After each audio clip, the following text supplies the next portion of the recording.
Hi, everybody. Welcome. I'm Now we're reporting back. to you. Yeah, BAMS 10. I'm reporting to you from a parking lot where I dropped my kids off at speech class. I got up at 4:30 a.m. today. I have my kids at home. It's been a long time, I want to be involved but in we're this. coming back with energy. No. I'm going to interrupt here. That's what we do. I'm going to. You're talking about taking your kids. Really quick, BAM's difference, Tim. It's BAM's 10. Everyone wants to win this year. It's a huge year. And what have we done in the past to win? We've had people have children and cite Yeah. luck with the kids. And I thought about this recently, and I did the math, and there's 0% chance that I'm gonna have a kid in the next 3 months. So I did the next best thing, and I brought home little Ben Tate. Yeah. Yeah. So little Ben Tate's going to be with me throughout the season, not necessarily here, but I just wanted to introduce him to the league. And who's excited for Commissioner to win his second championship? Little Oh. Ben Tate is. All right, go back to Ben. All Okay. right. For those who are newly initiated, what's Ben Tate's real name, or are we just gonna stick with Ben Tate until people want to ask you at the draft? Yeah, it's Sully. So Sully. so There we go. all right. New Hey, edition. yeah, we're back. I We're mean, it gonna was kind of low, but I mean, you gotta move. You gotta make any moves you can yeah, to yeah, grit and get the dubs. absolutely. I interrupted you. Let's kick things off. Where are we at? What are we doing here? BAMS 10. This is I think last we talked was just recapping the season. So now we're kicking off. This is BAMS 10. This is before the draft. The draft is, I don't know, 12, 13 days away. Um, and we are here today to talk about keepers. The due date of keepers was yesterday. These hyenas are clamoring for you to send out the draft board so that they can work that into their mocks of which 25, 30 players are now off the board. So you will be sharing the keepers and what the draft board looks like with the wider group so that we know which absolute studs are being kept in round 7, 8, 9, 10 that we have to account for going into this year's draft in a little under 2 weeks. Yeah. Um, yeah, so it's gonna be pretty quick. It's one of the special podcasts we do. It's not like a recap like every other week. So we're just gonna go through it. What I'd like to do is hit on our gut reactions after seeing the draft board. Per usual, we're gonna go over some BAMS records that were hit this year. I feel like we are always hitting some new records every year with keepers and everything we do in that regard. And then, of course, we have to have a new segment. And then we'll go from there and see what we got to talk about. How's that sound? Sounds great. Okay, gut reactions. You got any? I am just like scrolling through this for the first time. I think I would say what's jumping out to me as some of the best cases of keepers. I think Danny Boyle, new guy coming back, being able to keep Tyreek Hill and Jalen Hurts, DJ Hawkinson, that's pretty solid. I'm doing a full scroll across the board. To Decker, Ramondre Stevenson at about value. Garrett Wilson, super late because of that good old rookie wide receiver value. Pretty gross. I mean, we're gonna do a lot of hating on villain of the league Growly, although I think that villain title is going to be hotly contested from just some of the exchanges that have happened recently. I'm liking how tuned in we have some of our members of this league, but Growly, this board is just painted because he made so many trades. He's got so many picks coming in, plus keeping his choice, which is super interesting, of Trevor Lawrence and Justin Fields. That No, he's okay. Zintac keeper is the Justin Fields. that's mine, and his is Rashad White. His other keeper's Got it. White. So That's the flip flop. Okay. I was like, if he's keeping two quarterbacks. oh yeah, But I think for him to have Trevor Lawrence, James Cook, We'll go into the deep dives on everybody, but I think our two strongest from what I see in the scroll, Tommy Wren is getting two elite wide receivers in Jamar Chase and Jalen Waddle. And then this reveal is brought to you by Chase Heaters Parliament. Parliament lights were had on the course not long ago. These smokes are whole. I think will be the tagline for Parliaments, shifting off of Marlboro menthols. But Shea keeping Devontae Smith and Chris Olave. I think it's these two teams, and TR's team and Shea's team, that are keeping elite wide receiver talent that are jumping off the board for them. Great. That's what about you? That's a great gut reaction. No, okay, I'm gonna go through quick. Here's or we could just go through each team, give our gut reactions if you want to structure it, if there was nothing jumping off the page to you. I'm not gonna lie, I was thinking about something I was gonna say here coming up right as you finish that, and so got it. Yeah, there. Hey, that's again, it's great. My gut reactions is I don't know if we've ever had a first round keeper before this year. And we have 3 in a row. Ooh.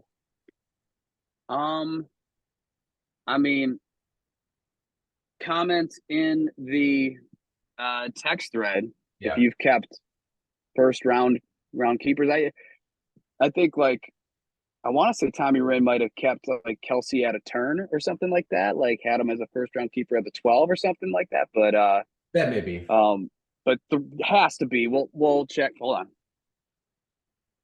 Yeah, this is the most first round keepers we've ever had in BAMS history, though.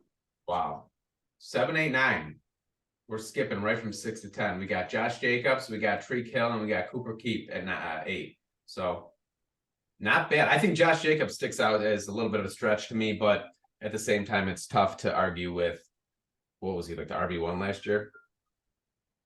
Yeah, I think that, and maybe we'll save that when we go through each of the teams, but that can kind of happen of you can have a stink on a guy because you kept him for a year where he got suspended or injured. And then the opposite, you could have a shine on a guy with Josh Jacobs of like that guy propels your season last year and you might just have inflated affection of like, just got to keep him in the first round. But I mean, each of these 3 keepers in Josh Jacobs, Tyreek Hill, Cooper Kupp, all in sequential order there, are happening in the back half of the first round. Yeah. So at least it seems to be that there was some strategy behind this and trying to not waste first half of the first round capital there. Yeah. Okay. One quick thing.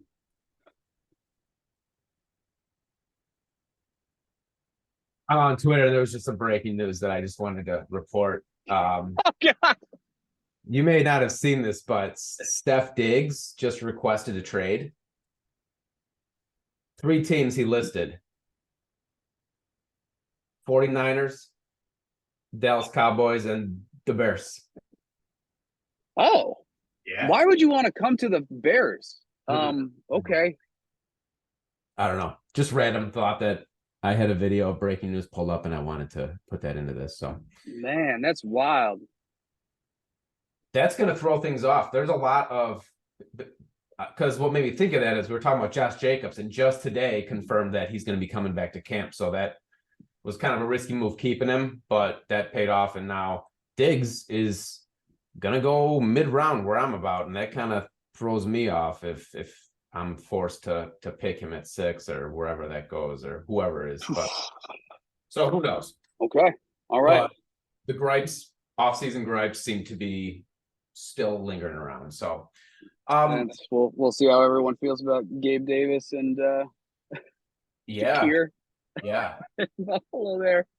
And maybe might just inflate the rookie tight ends value a little bit more too. Yeah, right. Okay, see what happens there. Yeah. Okay. The other takeaways I had is just the sexy picks, second-year picks, the Pickens, the Olaves, the insert the Jets wide receiver, Garrett Wilson's, who I was looking forward to seeing, what kind of opportunity I would have to draft them, are all being capped. And that's just Christian Watson, I'll throw in there too. It's just a testament to the BAMS drafting and just everyone, knowing what they're doing. And this league's always getting stronger and stronger. So I could really harp on some other random stuff, but we're not here to keep everyone. So I'm gonna jump into a couple BAMS records, if you don't mind. Please. BAMS 9, 2022. We set a record for 2.17 keepers per team, the most ever in BAMS history. I'm not going to list the amount of keepers. I know it's not a lot. We go averages here, 2.17. Why? Why does that seem so low? Well, because it's between 2 or 3. It's 2 or 3 per team. Yeah, but I would figure it'd be more than 2/10 over 2. But hey man, that is a record. Well, that was a record. This year, thank God. Okay. This year we got 2.6 repeat per team.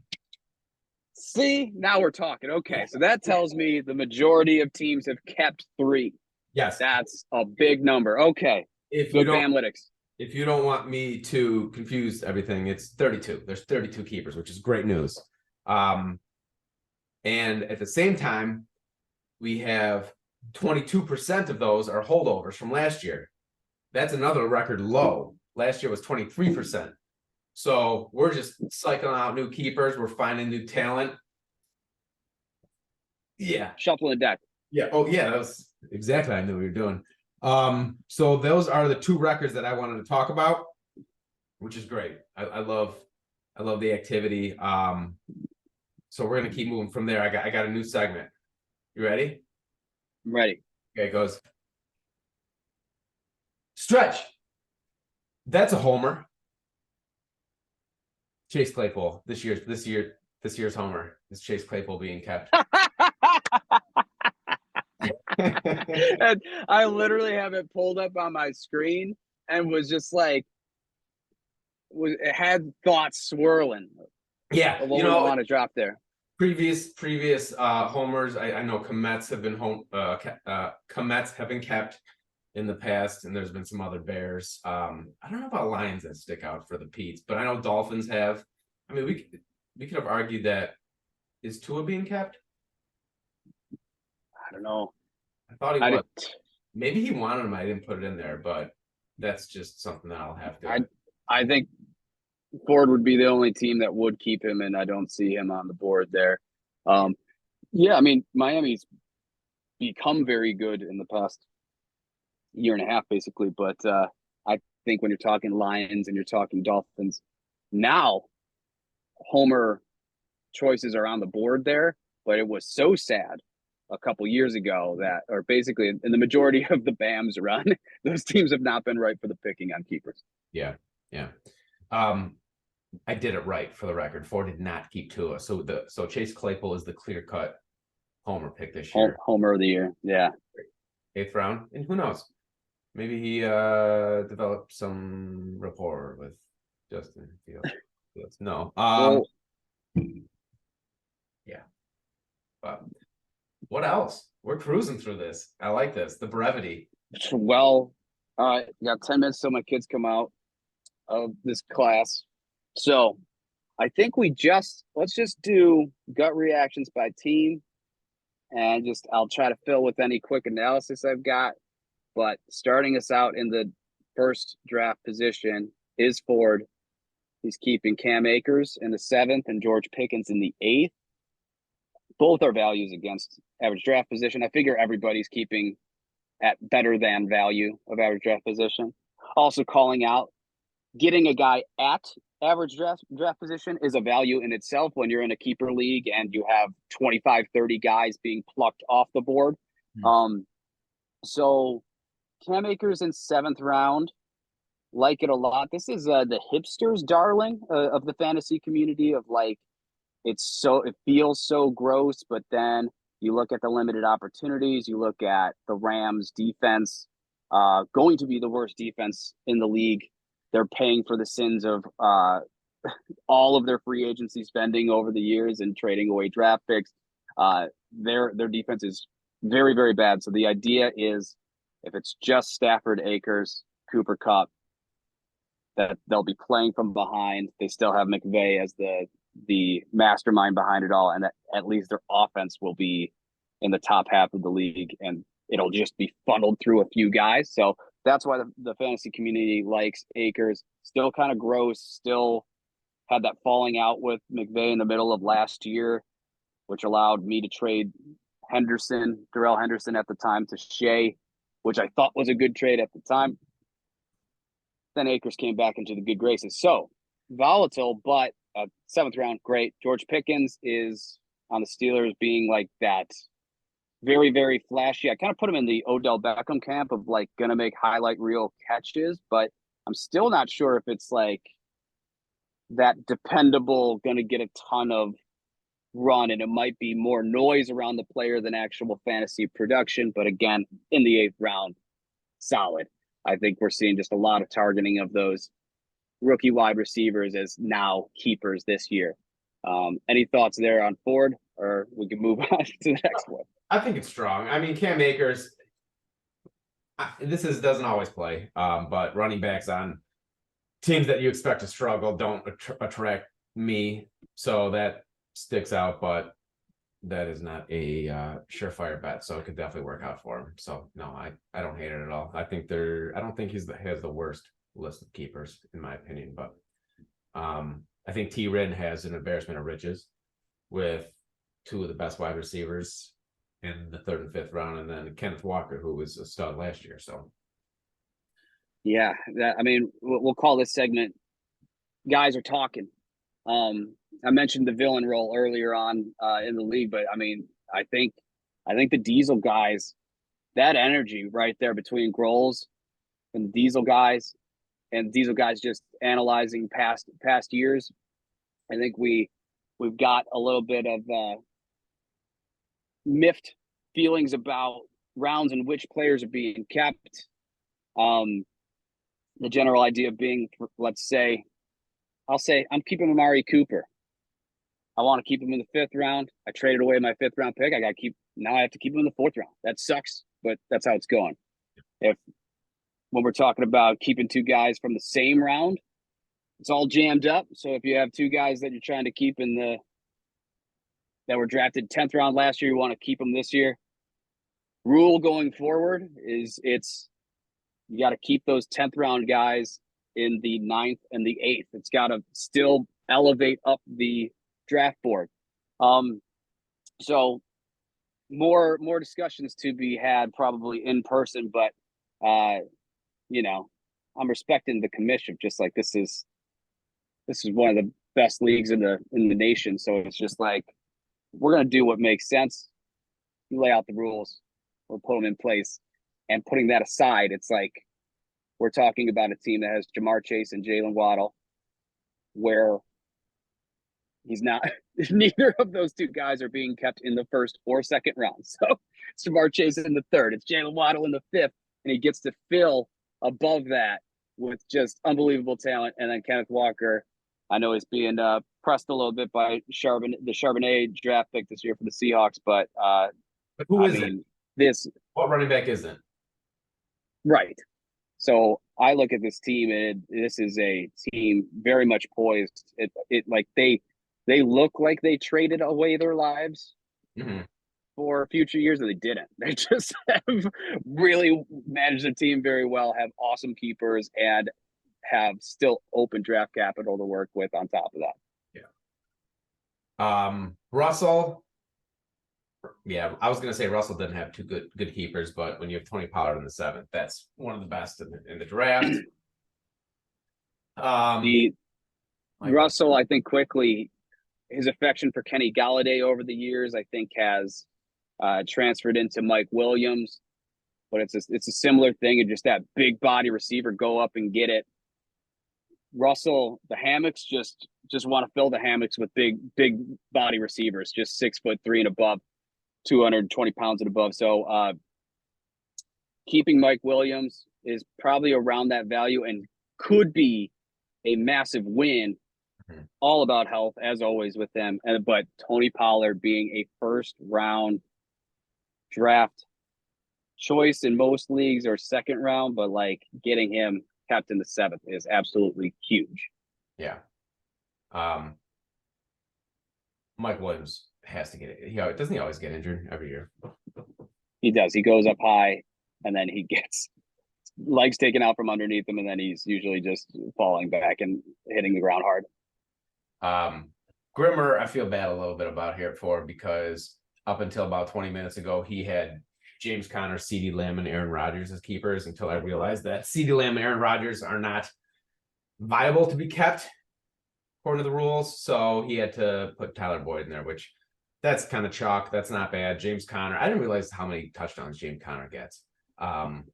Yes, James Conner is one of those candidates where they talk about like touchdown regression, that he's just like he's getting he had so many touchdowns, almost like a Jamal Williams on Detroit last year as well. But yeah, I mean, he is, if you just look at the overall scoring, like put up tons of points because he was always finding the end zone. So yeah, he keeps James Conner in the sixth. Yeah. And then Tyler Boyd pretty late here at the 11th. And I think this goes back to that point of like, and I'm guessing things change because guys have been kept in consecutive years. For what? The guys who can't be kept? Yes. Yeah, if it's 2 years, if this is the third year, they're back in the draft. 3 minutes left. PSA to everyone. Mm. Hold each other accountable. Look at the draft board. If you said, "Oh, I kept that guy for 2 years, then I dropped him, he got traded, whatever." If a guy's been kept for two years, it's on all of us to toss it into the text thread if there are any problems with anyone's keeper.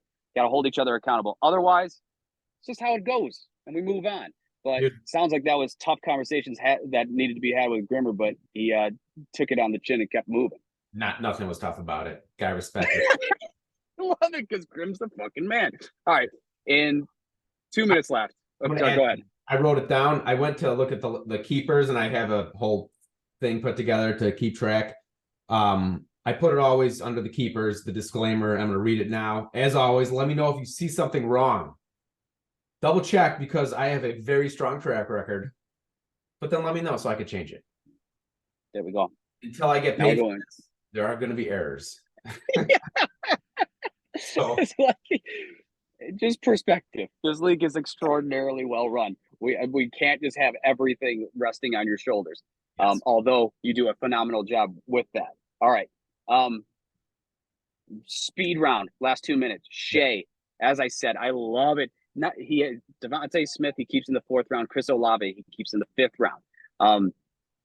These are two guys that, like, when you're in all the draft podcasts, you're reading all the blogs, you're like, oh, these are the guys I want to target. They're great values in the draft anymore. Shea pulled them out, both of them. Oh. So like, these are two of my guys that I wanted bad in the draft, and he gets them in the fourth and fifth round. So loving the position that Shea finds himself in. And don't forget Christian Watson. I had to scroll down. He gets Christian Watson in the 12th round. So he's loading up on two wide receiver ones, a wide receiver 2 or 3. He is absolutely stacked. Anticipate Shea to be getting himself some RBs early on. There's stats, really quick. There's stats, Devontae Smith, that show him, like, the last half of the year last year, like, he out-targeted Alexei A.J. Brown, whatever his name's. Devontae Smith falls in that category of all those ones that I was looking at. So moving on, we'll talk about Rachaad White being kept by Gurley and me Fields and his. I hate this, and we're making a rule where this isn't possible in the future because it confuses the hell out of me and this draft board. But I'm keeping Justin Fields high. That's great. ETN. We'll see what happens with him. That goes in the running back scenarios of getting your Tank Bigsby's. And Amon-Ra St. Brown surprised me that I can keep him in. It might be a little bit of value, but no, those are very, very good values. And now I'm going in 1 minute, and then I'm just not even saying goodbye and ending this. The O'Toole keeping Josh Jacobs in the first round. We got a Brian Robinson sighting later on. The Claypool is the homer that we picked, which is just like, That is a very, very, very delusional man, Chase Claypool. So I'm very interested to see how that plays out. He is 25 years old. We'll see how that goes. Then we go to Danny Boyle, new guy, gets to keep Tyreek Hill. Jalen Hurts down in the 5th round, TJ Hawkinson in the 7th. That is a nice team to be inheriting. So he's got a smile on his face coming back into the league. Jay Wren keeping Cooper Kupp in the Cooper Keep. That's funny. In the first round, so taking him at value, gets to keep Lamar Jackson down in the 5th round, who's another guy I wanted to try to target in this draft. DeAndre Hopkins now on the Titans down in the 7th round. The Decker, Ramondre Stevenson in the 4th round, great value. That's definitely a RB1. And then Garrett Wilson being an RB1 or wide receiver 1 later rounds as well. To myself, I keep Amari Cooper at value in the 4th round.